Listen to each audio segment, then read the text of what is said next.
নমস্কার বন্ধুরা, আরও একটি নতুন ব্লগে সবাইকে স্বাগত জানাই। আশা করছি সবাই খুব ভালো আছো, সেই সঙ্গে আমিও খুব ভালো আছি। সকাল সকাল দেখো সবজি বাজার চলে এসেছে।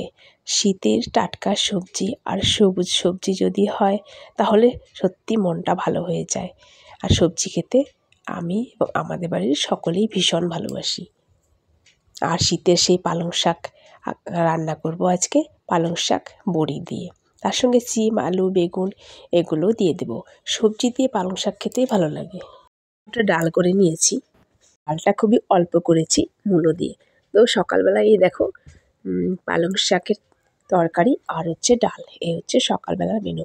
আর বেগুন ভাজা বসিয়ে দিয়েছি, বেগুন ভাজাও হবে। আর এদিকে দেখো এই মাছটা এনেছে, এই মাছটা হচ্ছে আমেরিকান রুই।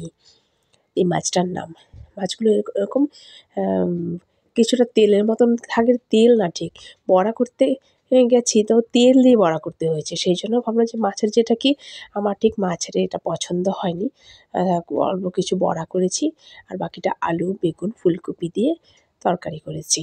একটু তরকারিটা বাড়িয়ে করেছি, তাহলে রাতের বেলা হয়ে যাবে, রাতের বেলায় সেদ্ধ ভাত করলেই হয়ে যাবে। আর যদি রুটি করি তাহলে তার সঙ্গে কিছু একটা সবজি করে নেব। আর রুটি বেগুন ভাজা বা বেগুন পোড়া দিয়ে রুটি খেতেও ভালো লাগে। তো শীতকাল চলে এসছে, প্রায়ই আমরা বেগুন পোড়া দিয়ে রুটি খাবো, ঝাল ঝাল করে ধনেপাতা, কাঁচা পেঁয়াজ আর কাঁচা লঙ্কা দিয়ে মেখে বেগুন পোড়া রুটি খেতে বেশ ভালো লাগে। তো এখন দুপুরে রান্নাবান্না খাওয়া দাওয়া শেষ, তার মধ্যে অনেকটা সময় চলে গেছে। আর এখন বাজে 3টা 10, অনেকটা সময় চলে গেছে। আর এখন আমি ক্যামেরাটা অন করলাম। রান্নাটাও দেখাতে পারিনি, ওই সময়টায় ছেলে এত মানে কান্নাকাটি করছিল, ওর ঘুম পেয়ে গেছিলো, খিদে পেয়ে গেছিলো, সেই জন্য কিন্তু এখন পর্যন্ত ওকে ঘুম পাড়াতে পারিনি।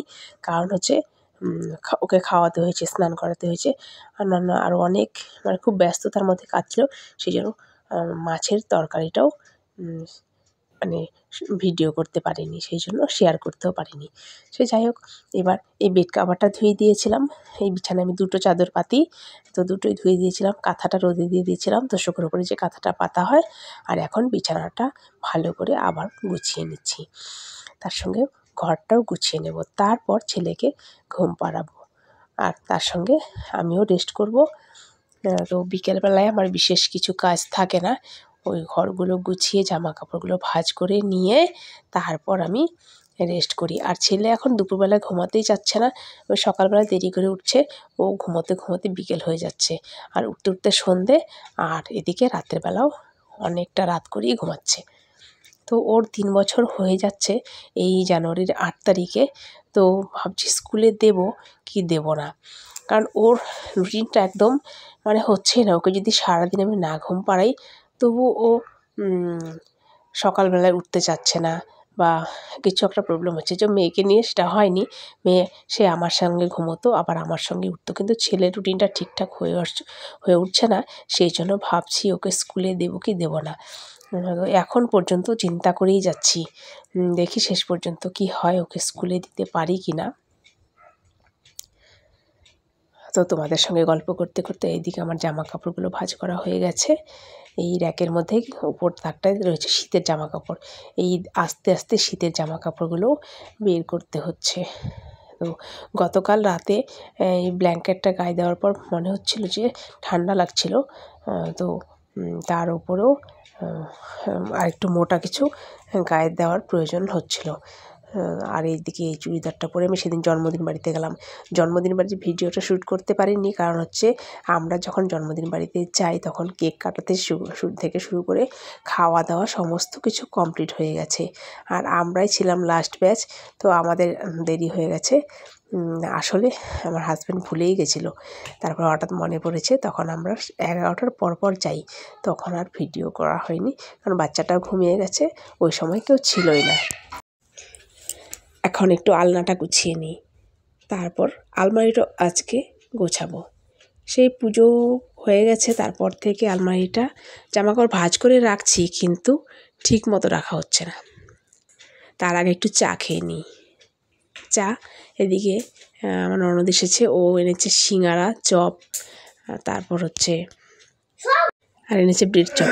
এগুলি এখন চায়ের সঙ্গে খাবো, আর তারপরে আলমারিটা অর্গানাইজেশন করব। তো আমার এই ভিডিওটা যে যেখান থেকে দেখছো তাদের প্রতি আমার অনেক অনেক ভালোবাসা। আমার এই ভিডিওটা যদি ভালো লেগে থাকে তাহলে অবশ্যই সাবস্ক্রাইব করে দিয়ে পাশে থেকো, আর বেল আইকনটিও প্রেস করে রেখো। আর একটা লাইক করতে ভুলো না, তোমাদের এই একটা লাইক থেকে আমি ভিডিও বানাতে অনেকটাই হাজবেন্ডের পাই। হাতা কাটা গেঞ্জিগুলো যেগুলো পাতলা সব সময় ব্যবহার করে সেগুলো ভাঁজ করে নিচের দিকে রেখে দিচ্ছি, এগুলো আর লাগবে না। আর গরম গেঞ্জিগুলো ফুল হাতা সেগুলো রাখছি ওপরের দিকে, তাহলে বের করতে সুবিধা হয়। আর ওই আমার শাড়ি, ছেলে মেয়ের জামা কাপড় বলো, পুজোর সময় কালী পুজোতে ভাই ফোটাতে যে সমস্ত জামা কাপড়গুলো পরেছি সেগুলো ভাঁজ করে রেখেছি, কিন্তু জায়গা মতো রাখিনি। ওই ভাঁজ করেছি তো যেটার উপরে পাচ্ছি সেটার উপরে রেখে দিচ্ছি, সেই জায়গা মতো না রাখা পর্যন্ত আর হচ্ছিল না। তো আজকে সেই সময়টা গুছিয়ে রাখছি। আর এখানে দুটো কোট দুটো এখানে রেখেছি এভাবে ঝুলিয়ে। হ্যাঙ্গারে জামা কাপড় রাখা হয় না, কারণ এত জামা কাপড় হয়ে গেছে আলমারিতে ধরে না, সেই জন্য এখন হ্যাঙ্গারগুলো সরিয়ে রেখে এইভাবেই জামা কাপড়গুলো রাখছি।